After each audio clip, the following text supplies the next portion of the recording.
Ok.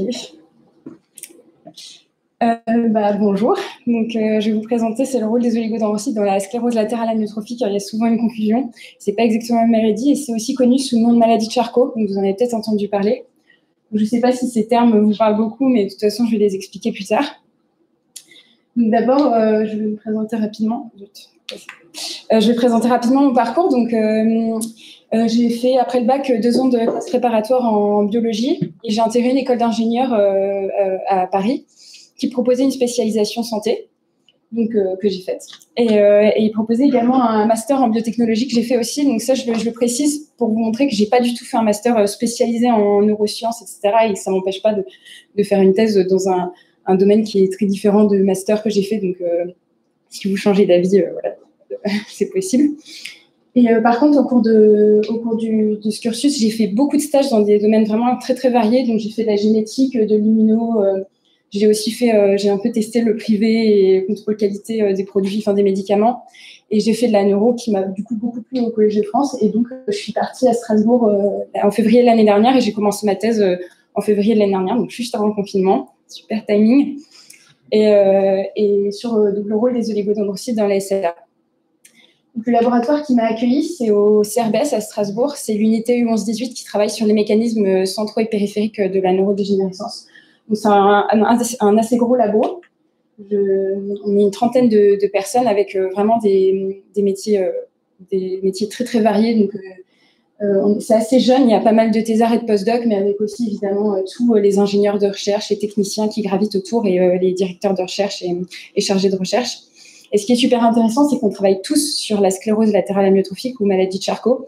Et chacun, on s'intéresse à des questions un peu différentes. Donc, à nous tous, en fait, on recouvre pas mal le sujet de la maladie et c'est super intéressant quand on discute parce que on voit tous des aspects différents. Donc là, je vous ai mis quelques-unes des questions qu'on se pose dans le labo. Parce que c'est une maladie qui est extrêmement complexe où, grosso modo, rien ne va. Du coup, il y a vraiment plein de choses à faire. Et donc, moi, je travaille sur le rôle des oligodendrocytes que je vais vous expliquer un peu plus en détail. Donc, tout d'abord, qu'est-ce que c'est que cette maladie? C'est une maladie rare, mais c'est la plus fréquente des maladies rares. Et c'est une maladie qui est extrêmement mal comprise. Dans 90% des cas, on ne sait même pas d'où ça vient. Il y a un facteur génétique qui est identifié dans seulement 10% des cas. Donc, c'est une maladie qui va toucher de manière, du coup, aléatoire, parce qu'on n'a pas encore identifié d'où ça vient, le patient vers 30-40 ans et l'issue, elle est fatale dans les 3 à 5 ans qui suivent le diagnostic. Et pour l'instant, il n'y a aucun traitement qui est disponible. Donc, c'est vraiment une maladie qui est très, très dure. Ça touche légèrement plus les hommes que les femmes. Et donc, il existe plusieurs formes. Donc, pour vous expliquer assez simplement, il y a le cerveau, il y a les muscles. Entre les deux, il y a les motoneurones qui vont véhiculer l'information. Et en fait, dans cette maladie, pour une raison qu'on ignore complètement, ces motoneurones se mettent à dégénérer. Donc, ça peut partir d'ici ou partir de la forme spinale, donc de la colonne vertébrale. Et donc, comme ces motoneurones dégénèrent, l'information n'est plus véhiculée. Et donc, la personne se retrouve très rapidement dans un fauteuil roulant. Et très, très rapidement, les poumons ne peuvent plus respirer puisque les muscles qui nervent les poumons ne fonctionnent plus. Les motoneurones qui nervent les poumons ne fonctionnent plus. Et donc, la personne meurt un peu d'étouffement, entre guillemets. Et donc, c'est vraiment une maladie redoutable, toujours sans traitement. Donc, c'est une maladie que pendant longtemps, on a pensé que c'était les motoneurones qui étaient le problème principal puisque c'est eux qui dégénèrent. Et en fait, on s'est rendu compte qu'il y a énormément de cellules qui gravitent autour de ces motoneurones et qui sont aussi impliquées dans celles-là qui ont des soucis. Donc, les muscles qui sont dénervés, qui vont être atrophiés dans la maladie. Il y a aussi plein de cellules du système nerveux central qui gravitent autour des motoneurones, qui ont un rôle de soutien, qu'on appelle des cellules gliales. Donc, les astrocytes, la microglie, qui sont des cellules, un peu les cellules immunitaires du système nerveux central, et les oligodendrocytes, qui ont un rôle très particulier puisqu'elles vont fabriquer une gaine de myéline autour des axones des motoneurones. Et cette gaine de myéline va permettre la transmission rapide de l'information et ça permet aussi aux oligodendrocytes en fait, de nourrir localement le motoneurone pour lui donner de l'énergie. Donc, cette cellule a deux rôles principaux. Finalement, la formation de cette gaine de myéline qui va permettre d'accélérer énormément le passage de l'information et le soutien métabolique du motoneurone. Et on s'est rendu compte dans certains modèles de SLA que ces oligodendrocytes ne fonctionnent pas correctement. Donc, le modèle le plus connu, c'est un modèle SOT. C'est un modèle qui est identifié dans certaines des formes familiales de la maladie.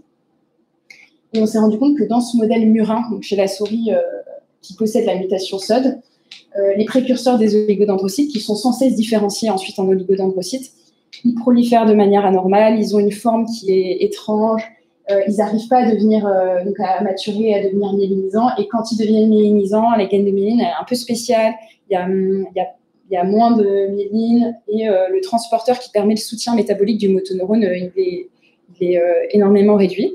Donc on s'est dit, il y a peut-être un souci du côté des oligodendrocytes. Et toujours dans ce modèle murin, dans le modèle qui porte la mutation SOD, ils ont créé 2 modèles murins. Un modèle où il y a la mutation uniquement dans les oligodendrocytes et pas dans les autres cellules. Et là, on s'est rendu compte que ça entraînait la mort des motoneurones. Et un modèle où il y a la mutation dans toutes les cellules, sauf dans les oligodendrocytes. Et là, ils se sont rendus compte qu'ils arrivaient à décaler l'apparition des symptômes dans la maladie et à prolonger la survie de la souris de 30 jours, ce qui est en fait énorme pour une durée de vie de souris.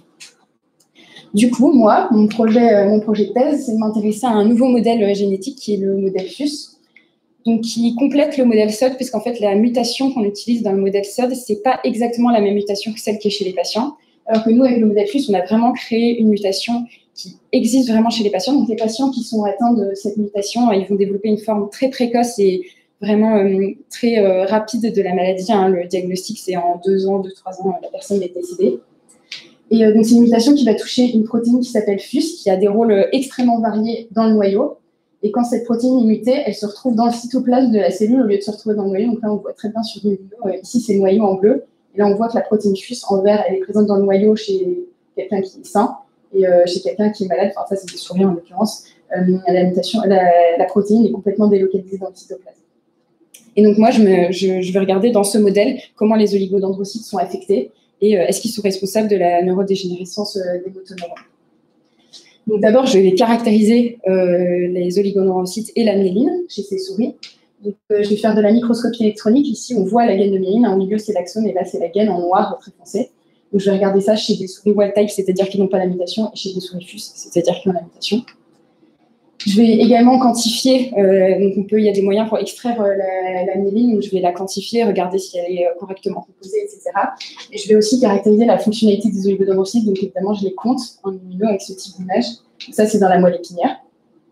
Et je vais regarder aussi leur capacité à remyéliniser, parce qu'un oligodendrocyte est normalement capable de remyéliniser, et on soupçonne qu'ils ne sont pas capables, quand ils sont affectés de cette mutation, de remyéliniser.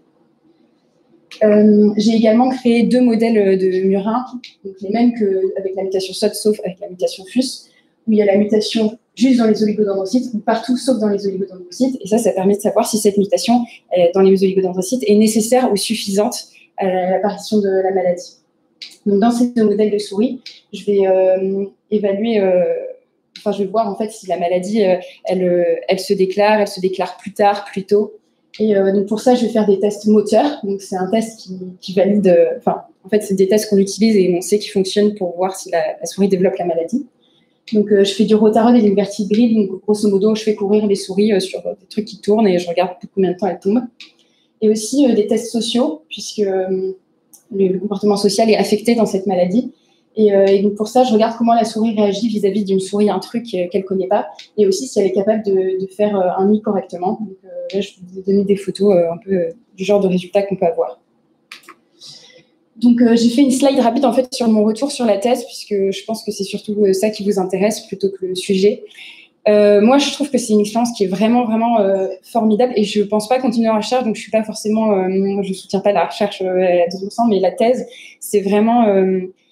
Déjà, c'est une occasion je pense pas qu'il y ait beaucoup de métiers où vous pouvez vraiment tout faire comme ça. Donc là, c'est vraiment vous qui lisez les papiers, qui mettez en place les expériences, qui faites les expériences, qui analysez les résultats, vous présentez vos résultats. Donc c'est vraiment très vaste, c'est très éclectique. C'est super intéressant parce que vous faites plein de choses différentes. Il y a la biochimie, des immunos, vous rencontrez, faites de la microscopie. Enfin, si vous aimez... quel que soit ce que vous aimez, si vous aimez faire de l'ordi, vous avez pléthore de choses à faire avec des ordinateurs. Si vous préférez être en manip et vous êtes très manuel, il y a aussi, vous pouvez vraiment orienter votre thèse comme vous voulez. Donc ça, c'est vraiment incroyable. Après, évidemment, ça peut être très frustrant, je vous cache pas, parce que ça va lentement, surtout quand on travaille avec des souris comme moi. On n'a pas des résultats tout de suite. Et puis, il y a aussi la question, évidemment, des débouchés de la thèse qui fait un peu peur. Est-ce qu'on veut continuer dans la recherche ou pas? Donc, moi, je trouve que c'est une expérience hyper enrichissante. Et si je devais vous donner un conseil pour le choix de votre thèse, je vous conseille déjà les stages, c'est trop bien pour se rendre compte de ce que vous aimez, même en termes de manip. Est-ce que vous voulez travailler sur la souris ou pas, par exemple? Est-ce que vous voulez faire plutôt de la biochimie ou plutôt des images de microscopie ou plutôt de la bioinfo? Enfin, ça, c'est une question importante. Et la question du chef aussi est vraiment très, très importante et on ne se la pose pas forcément assez puisque ça dépend si vous voulez être très encadré ou si vous voulez être laissé très libre. C'est vraiment une question qu'il faut que vous vous posiez. Il y a aussi évidemment la question du sujet, mais voilà, je suis ouverte à toutes les questions que vous avez. Et je n'ai pas mis mon contact, mais je pense que Robin pourra vous donner mon adresse mail si vous avez des questions, il n'y a aucun problème. Ok, du coup, pareil, donc identique. Si vous avez des questions, vous pouvez les poser dans le chat, n'hésitez pas. On va attendre juste 2 petites minutes pour essayer que ceux qui sont en retard rattrapent le, rattrapent le live. Ça risque d'être long. Ou si par hasard, vous avez des questions dans la salle?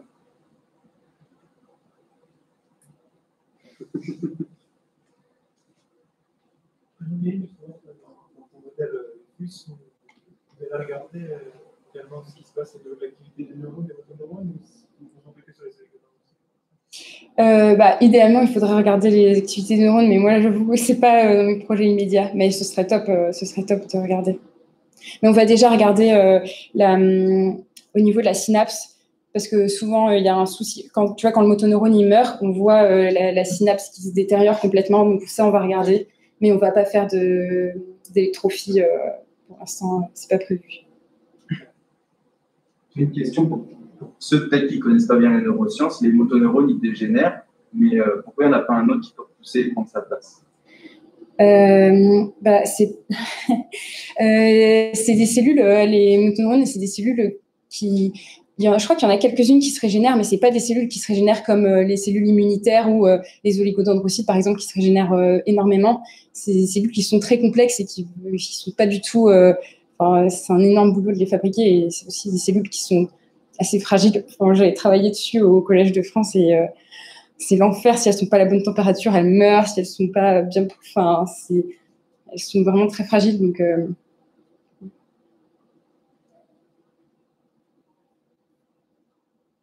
Ok, moi de mon côté, je n'ai pas de questions. Je pense que, au pire, s'il n'y a pas de questions, on pourra enchaîner direct.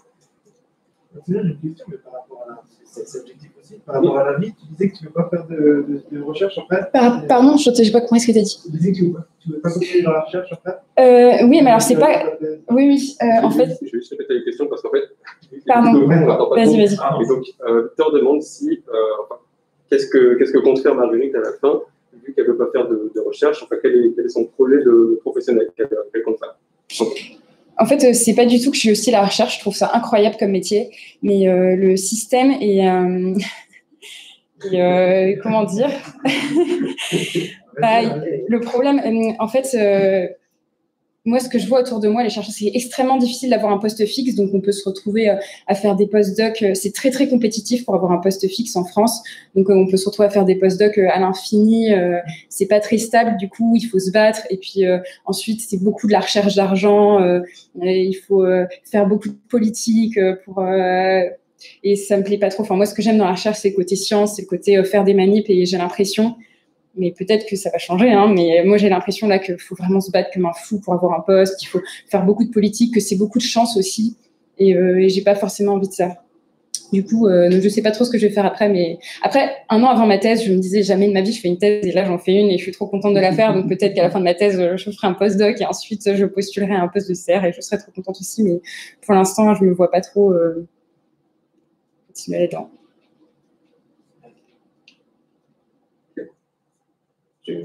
Du coup, s'il n'y a pas d'autres questions, je pense que c'est bon.